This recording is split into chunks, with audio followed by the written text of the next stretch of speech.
আফগান সমিতির বাংলাদেশকে দক্ষিণ এশিয়ার নতুন পরাশক্তি হিসেবে আখ্যা দিল ফিফা। সামাজিক যোগাযোগ মাধ্যমে ফেসবুকের অফিসিয়াল অ্যাকাউন্টে এমনই একটা পোস্ট করেছে বিশ্ব ফুটবলের নিয়ন্ত্রক সংস্থাটি। সাম্প্রতিক সময়ে বল পায়ে দুর্দান্ত ফর্মে থাকা লাল সবুজের দলটির প্রতি ফিফারও যে নজর কেড়েছে সেটা বলাই বাহুল্য। দেশের ফুটবলের উত্থান নিয়ে ফিফার এমন প্রশংসার আদ্যপান্ত জানবো এই প্রতিবেদন থেকে। বাংলাদেশকে দক্ষিণ এশিয়ার নতুন পরাশক্তি হিসেবে আখ্যা দিল ফুটবলের সর্বোচ্চ নিয়ন্ত্রক সংস্থা ফিফা।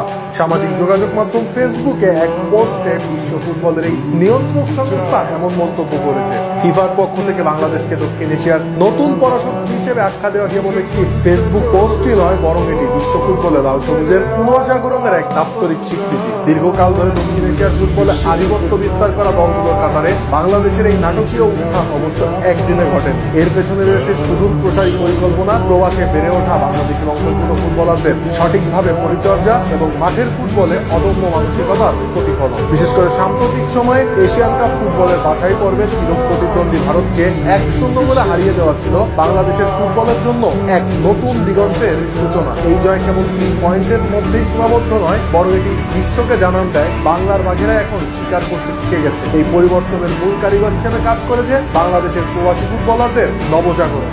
এক সময় জামাল ভুঁইয়া ও তারেক কাজীর হাত ধরে যে প্রক্রিয়া শুরু, তা এখন হামজা চৌধুরী, সমিত সোম, জায়ান আহমেদ এবং ফাহমিদুলের মতো ফুটবলারদের অন্তর্ভুক্তিতে পূর্ণতা পেয়েছে। ইংলিশ প্রিমিয়ার লিগ ইপিএল এ খেলা হামজা চৌধুরীর মতো হাই প্রোফাইল ফুটবলার যখন লাল সবুজের জার্সি গায়ে তোলেন, তখন দলের অন্যান্য ফুটবলাররাও আত্মবিশ্বাসে টইটম্বুর হয়ে যায়। অন্যদিকে কানাডিয়ান লিগের অভিজ্ঞতা সম্পন্ন সমিত সোম বা তরুণ তুর্কি জায়ান আহমেদরা ইউরোপীয় আমেরিকান ফুটবলের যে আধুনিক ট্যাকটিক্স এবং শারীরিক সক্ষমতা সাথে নিয়ে এসেছেন, তা দক্ষিণ এশিয়ার অন্য দলগুলোর জন্য রীতিমতো ত্রাস সৃষ্টি করেছে।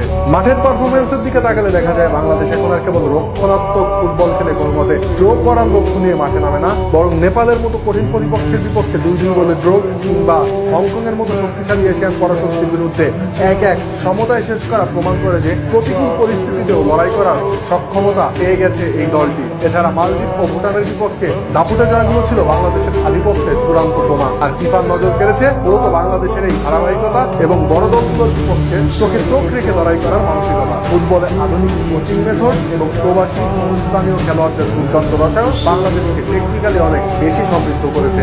সবশেষে বলা যায় যে ফিফার এই স্বীকৃতি বাংলাদেশের ফুটবল প্রেমীদের জন্য এক নতুন দিগন্তের উন্মোচন করবে। দক্ষিণ এশিয়ার ফুটবলে যেখানে ভারত, নেপাল কিংবা মালদ্বীপের একচ্ছত্র আধিপত্য ছিল, সেখানে এখন বাংলাদেশের নাম উচ্চারিত হবে সগৌরবে। গ্যালারিতে হাজারো মানুষের উন্মাদনা আর মাঠের 11 জন লড়াকু সৈনিকের খামার সার্থক হতে চলেছে। লাল সবুজের এই নতুন পরাশক্তি এখন তাই আর কেবল দক্ষিণ এশিয়ায় নয়, বরং পুরো